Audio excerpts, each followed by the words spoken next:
ગુજરાતના અમરેલી અને અમરેલીનું ખાંભા અને ખાંભાનું ડેડાણ ગામમાંથી એક કિસ્સો સામે આવી રહ્યો છે. એક પિતાએ પોતાની સગી દીકરીની હત્યા કરી નાખી, કારણ એ દીકરીને એક યુવક પસંદ હતો, એ એમના ધર્મનો નહોતો.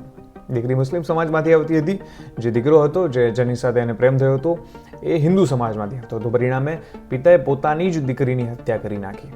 દીકરીએ રાત્રે અભય મહિલા હેલ્પલાઇનમાં ફોન કર્યો, પણ હેલ્પલાઇન પહોંચે પહેલાં જ પિતાએ પોતાની જ દીકરીનું ગળું દબાવીને હત્યા કરી નાખી. એક સમાજ તરીકે આપણે ખબર નહીં ક્યાં જઈ રહ્યા છીએ. આપણે વાતો 21મી સદીની કરીએ છીએ, પણ લાગે છે કે 18મી, 17મી, 16મી કદાચ એ વખતે આવા લોકો હશે કે નહીં રામ જાણે. પણ આપણે શું કરી રહ્યા છીએ? આ સમાજ બધું સહન કરી શકે છે, પ્રેમ સહન નથી કરી શકતો. પોતાની જાતને પૂછવા જેવો પ્રશ્ન છે કે તમારી માટે તમારી એવી તો કેવી નકલી આબરૂ વાલી કે તમે તમારી સગી દીકરીની હત્યા કરી નાખો? આ સમાજ શું એક પ્રેમને સહન ન કરી શકે? ભારતનું બંધારણ દરેક પુખ્ત વયના વ્યક્તિને પોતાનો મનપસંદ જીવનસાથી પસંદ કરવાનો અધિકાર આપે છે, અને આ જે આપે છે એ બંધારણ આપે છે, અને આપણે બંધારણના શાસનમાં જીવીએ છીએ.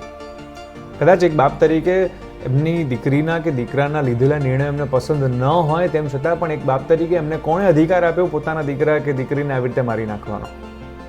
ના, કદાચ પહેલી ઘટના નથી. હવે તો ઘણા બધા કિસ્સાઓ સામે આવે છે. પછી હિન્દુ હોય, મુસ્લિમ હોય કે કોઈ પણ સમાજ હોય, ત્યાંથી ઘણા બધા કિસ્સાઓ સામે આવતા હોય છે, જે કાં તો મા બાપ પોતાના દીકરા દીકરી ઉપર હુમલો કરે છે, મારે છે, એમને મારી નાખે છે, અથવા તો સામેવાળા પક્ષના જે પણ હોય, દીકરો દીકરી હોય, અથવા તો એના પરિવાર ઉપર હુમલો કરે છે, એમને મારે છે અને મારી નાખે છે.